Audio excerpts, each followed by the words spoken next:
میں نے اپنی زندگی میں کبھی نہیں سوچا تھا کہ شہر کے بہترین تعلیمی اداروں سے اعلیٰ ڈگری لینے اور ایک ماڈرن ماحول میں رہنے کے بعد میری زندگی کا اگلا رخ ایک ایسے پسماندہ گاؤں کی طرف ہوگا جہاں وقت جیسے صدیوں پرانا ٹھہرا ہوا تھا۔ میری شادی زینب سے ہوئی، جو ایک انتہائی امیر، سلیقہ مند اور شہر کی اعلیٰ تعلیم یافتہ لڑکی تھی، جبکہ میں اپنے والدین کی اکلوتی امید تھا جو گاؤں میں زمینوں کی دیکھ بھال کرتا تھا،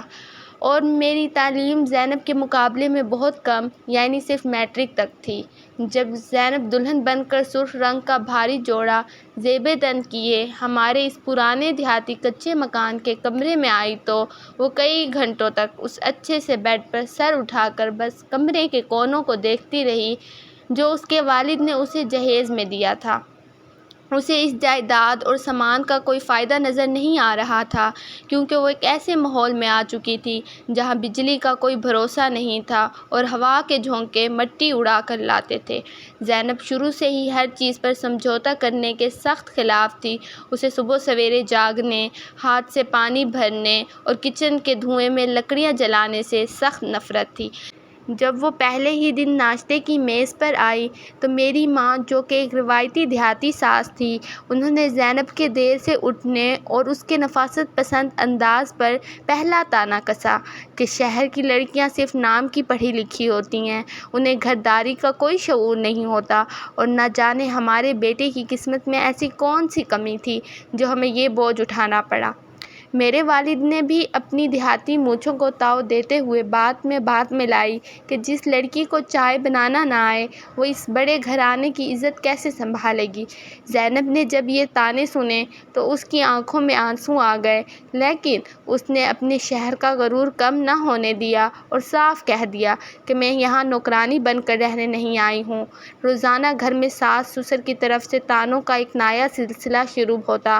کبھی اس کے لباس پر بات ہوتی تو کبھی اس کے بات کرنے کے انداز پر۔ میرا چھوٹا بھائی امیر اور میری بہن سارہ، جو زینب کی تعلیم سے متاثر تھے، وہ اکثر خاموشی سے یہ سب دیکھتے لیکن والدین کے ڈر سے کچھ نہ کہہ پاتے۔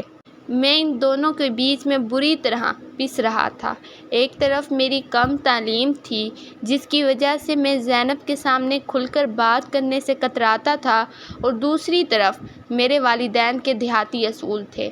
زینب نے شروع کے کئی ہفتے ہر کام پر احتجاج کیا۔ وہ نہ تو کچن میں جاتی اور نہ ہی ساس سسر کے تیکھے جملوں کو برداشت کرتی۔ گھر کا ماحول ایک جنگ کا میدان بن چکا تھا جہاں ہر شام صرف بحث اور دوریوں کی نظر ہو جاتی تھی، لیکن یہ روز روز کی تکرار اس وقت ایک بالکل نیا رخ اختیار کر گئی جب زینب نے طعنوں کے جواب میں رونا یا لڑنا چھوڑ دیا اور اپنی تعلیم کو ایک خاموش ہتھیار بنانے کا فیصلہ کیا۔ اس نے میرے چھوٹے بھائی امیر اور بہن سارہ کو اپنے کمرے میں بلایا، جو اس کی اعلیٰ تعلیم اور جدید خیالات سے پہلے ہی بہت متاثر تھے۔ زینب نے ان دونوں کے ساتھ مل کر ایک خفیہ منصوبہ بنایا کہ وہ گاؤں کے اس پرانے کچے مکان کے صحن اور آس پاس کی بنجر پڑی ہوئی خاندانی زمین کو ایک جدید آرگینک فارم اور online hand to hand دستکاری کے مرکز میں تبدیل کریں گی،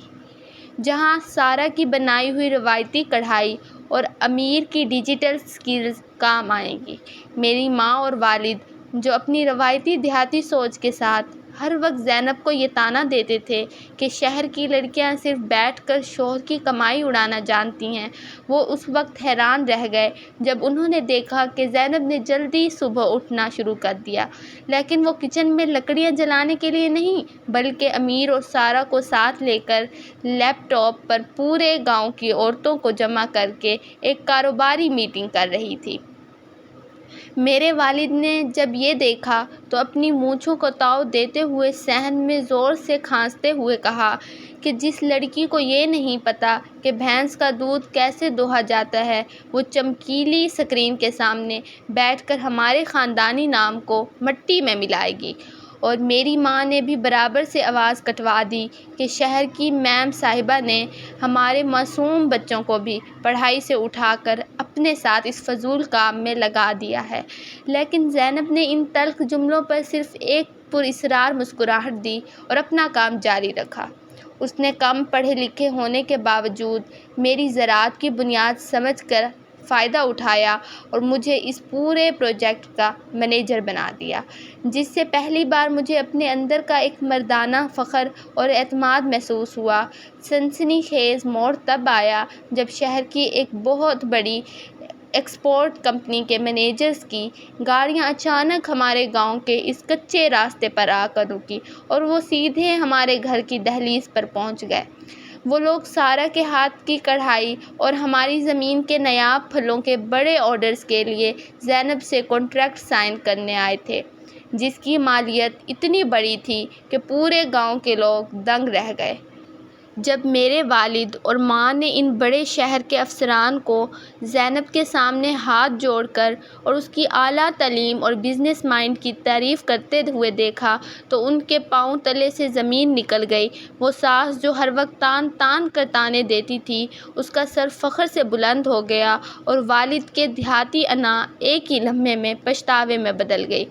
جب انہوں نے دیکھا کہ زینب نے اس کامیابی کے کاغذات پر دستخط کرنے کے لیے قلم سب سے پہلے اپنے ساس سسر کے ہاتھ میں تھمایا، اس طویل اور دلچسپ سفر کے اختتام پر پورے قصبے کو اور ہمارے گھر والوں کو یہ سب سے بڑا سبق ملا کہ تعلیم اور جدید سوچ کبھی کسی کا گھر برباد نہیں کرتی، بلکہ وہ اچھے اخلاق کے ساتھ مل کر کچے مکانوں کو بھی محل بنا دیتی ہے۔ اور اس دن کے بعد سے ہمارے گھر کے صحن کے تانے ہمیشہ کے لیے عزت اور سچی محبت کی مسکراہٹوں میں بدل گئے۔